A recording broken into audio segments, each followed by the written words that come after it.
Miss Mom Room, Oakland, Minnesota. This is the CBS Afternoon News. I'm James. Breaking news from Botswana tonight, to this afternoon. We have 2 people in the ground in Botswana to cover this. I'm Haley Schumacher, and there is an issue in Botswana with no more hunting of any kind in Botswana.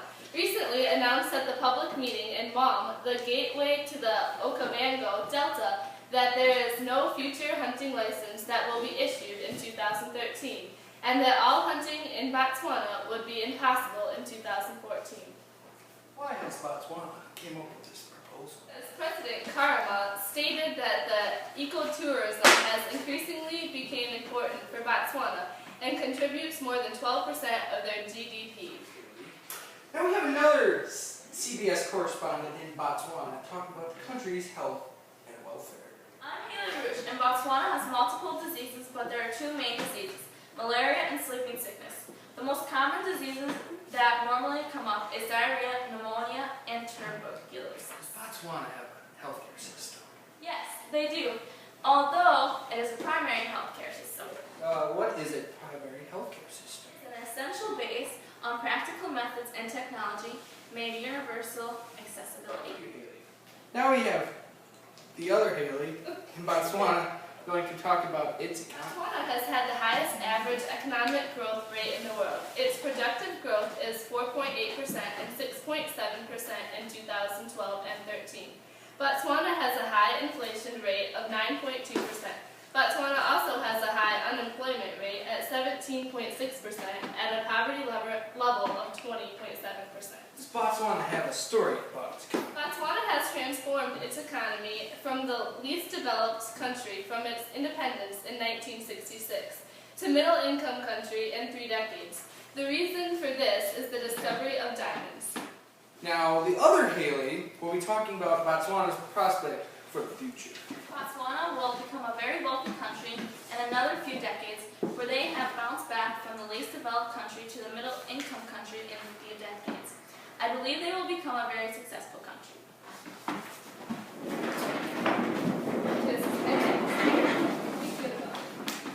Guys,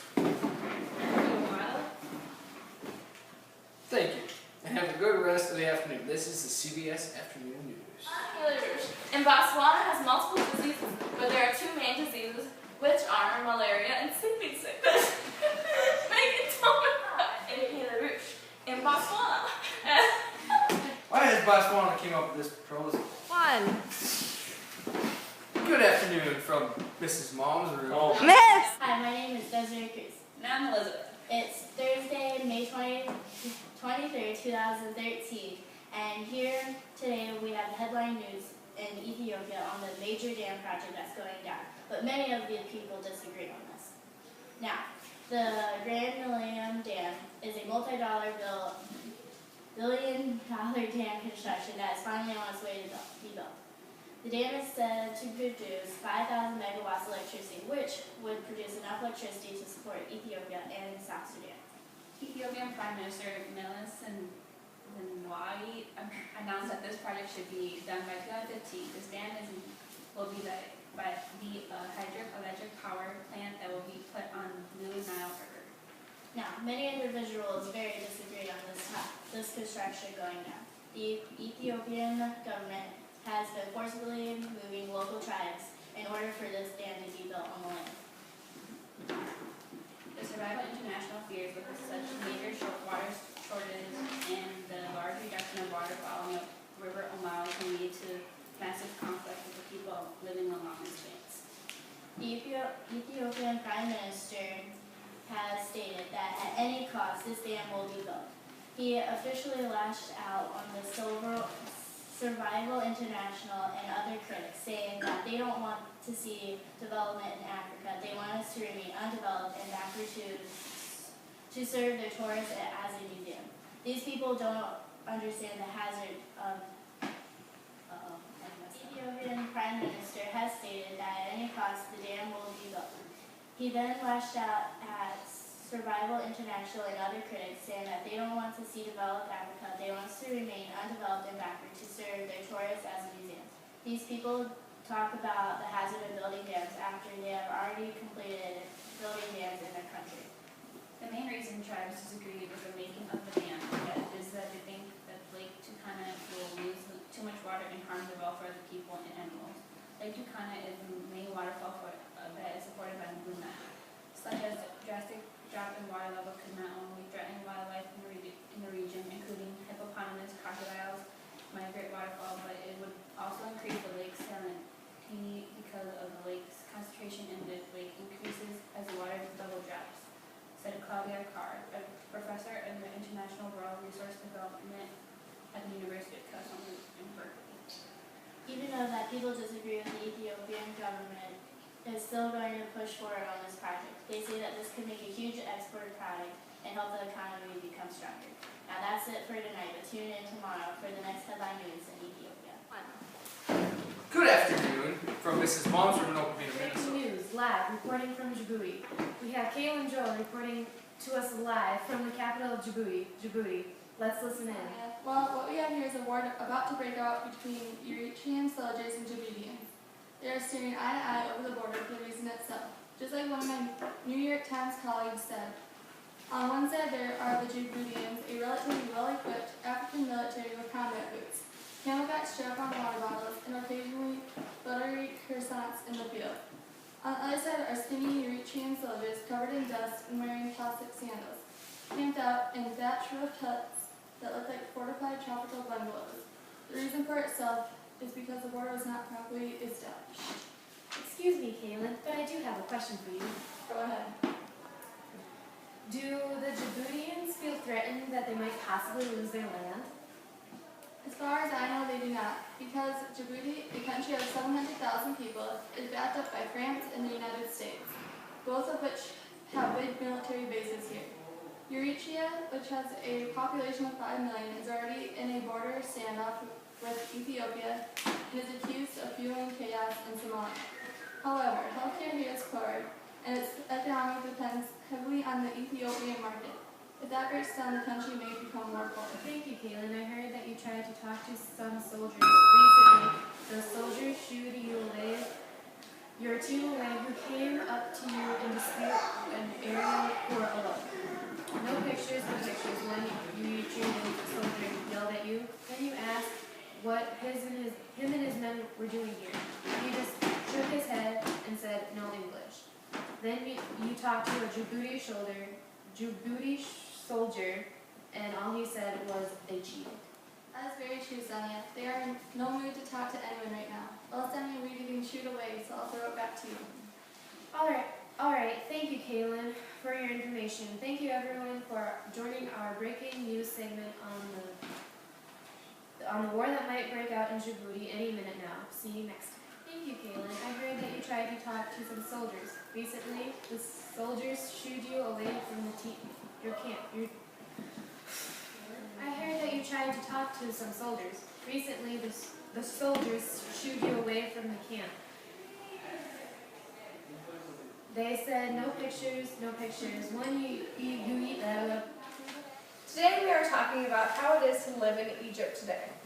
Our guests couldn't physically be here with us, so we are talking to her through a live chat. Please welcome reporter Alyssa. I understand that you have lived in Egypt for 5 years now.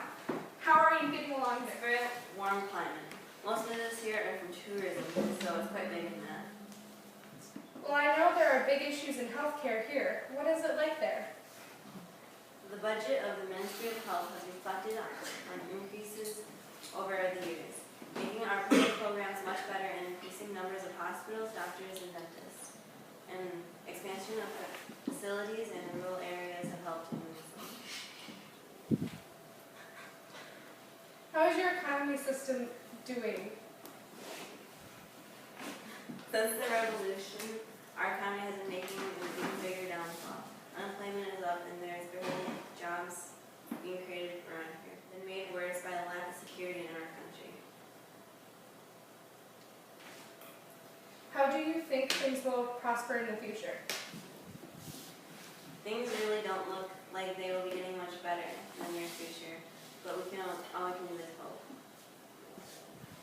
Well, that's all the questions I have for you today. Thank you, Alyssa.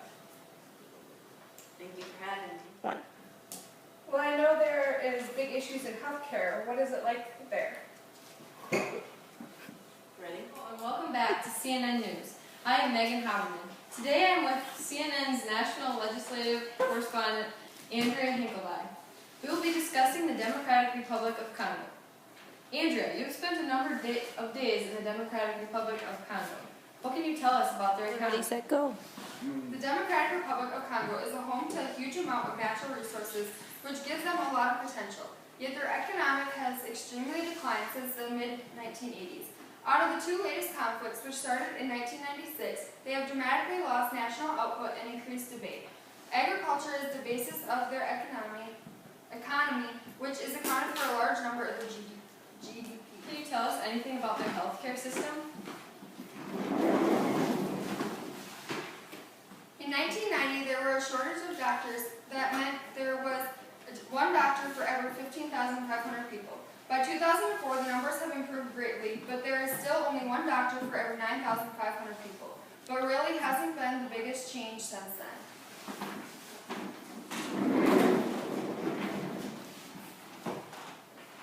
That is really interesting. I heard earlier that they have a declining population. Is that right? Yes, many people in this area have AIDS, which leads to a national power life expectancy, higher infant mortality, and higher death rates. Are there any existing conflicts in this region that we should know about? There was a war that was fought against the Democratic Republic of Congo. For the chance to claim the natural resources, many people on the east side of the country are still scared of brutalities and the army. The war has claimed an estimated 3 million lives, which was due to fighting of disease or malnutrition.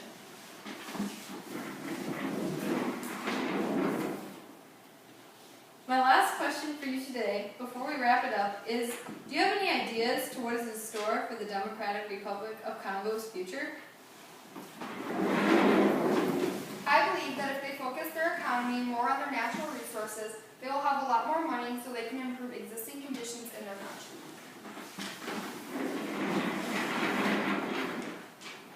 Thanks for joining us today, Andrea, and tune in next week to hear our special on Ghana.